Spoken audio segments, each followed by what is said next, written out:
D'où viennent et que deviennent les éléments assimilés par les plantes? Alors tout d'abord, je vous invite à voir comment la plante se nourrit. Les plantes ont d'abord besoin de lumière. Chacun sait qu'une plante ne survit pas dans le noir. Ensuite, elles ont besoin d'eau. L'eau est composée d'hydrogène et d'oxygène.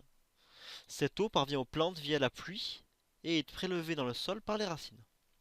Un troisième élément essentiel est le gaz carbonique, qui fournit aux plantes du carbone, C. Ces trois éléments, carbone, hydrogène et oxygène, sont assimilés par la plante au niveau des feuilles lors d'un processus appelé photosynthèse, qui transforme le gaz carbonique et l'eau en sucre grâce à l'action du soleil. Ces sucres servent ensuite à former tous les constituants des végétaux, cellulose, protéines, lignines, etc. Le déchet de cette réaction est l'oxygène qui est libéré dans l'air au niveau des feuilles.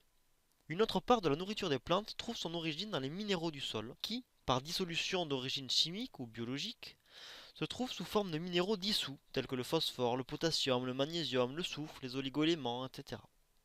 Ces éléments sont ensuite prélevés par les racines et assimilés par la plante.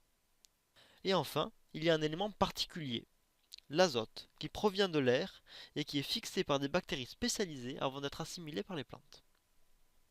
Et ensuite, que deviennent ces éléments?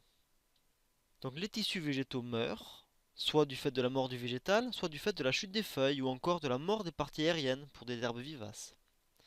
Ils alimentent alors le stock de matières organiques du sol et nourrissent ainsi les organismes vivants qui s'y trouvent, bactéries, champignons, vers de terre et autres animaux du sol. L'action de la vie du sol détruit une partie de ces matières organiques et libère ainsi certains éléments sous forme dissoute. Il s'agit de l'azote et des éléments provenant à l'origine des minéraux, phosphore, potassium, magnésium, soufre, etc. Ces éléments peuvent donc à nouveau être assimilés par la plante. Quant aux éléments fixés par la photosynthèse, carbone, hydrogène et oxygène, ils repartent alors dans l'air sous forme de gaz carbonique et d'eau. Voyons à présent comment les pratiques culturales influent sur ces cycles naturels, et en particulier quel est l'impact de la récolte, qui provoque une exportation de matières organiques qui ne reviennent donc pas au sol. Pour ce faire, nous allons distinguer les éléments fixés par la photosynthèse, ceux provenant des minéraux du sol, et enfin l'azote. Donc les éléments fixés par la photosynthèse. Ils proviennent de l'eau et du gaz carbonique qui sont assimilés grâce à la lumière du soleil. Puis la mort des tissus végétaux alimente les matières organiques et la vie du sol. Puis ces éléments repartent dans l'atmosphère sous forme de gaz carbonique et d'eau. Lorsqu'on récolte une partie de la plante, on empêche en partie le retour de matières organiques vers le sol. D'autant que cela est encore plus marqué si à la fin de la saison de culture on arrache les plantes pour les mettre au compost ou à la déchetterie. On pénalise ainsi les matières organiques et la vie du sol, ce qui tend à appauvrir ce dernier. Cependant, cela n'influe pas sur la quantité de carbone, hydrogène et oxygène fixée lors de la photosynthèse, car il y a toujours du gaz carbonique dans l'air en quantité suffisante et de l'eau dans le sol, pourvu qu'il pleuve ou qu'on arrose suffisamment. Pour les éléments issus de minéraux du sol, il en va différemment. Ils sont assimilés depuis le sol, puis ils retournent lors de la mort des tissus végétaux, dont la destruction par la vie du sol provoque le retour sous forme dissoute et assimilable par la plante. La récolte empêche le retour de matières organiques dans le sol, donc la remise en solution de ces éléments, qui finissent par venir à manquer pour la nutrition de la plante.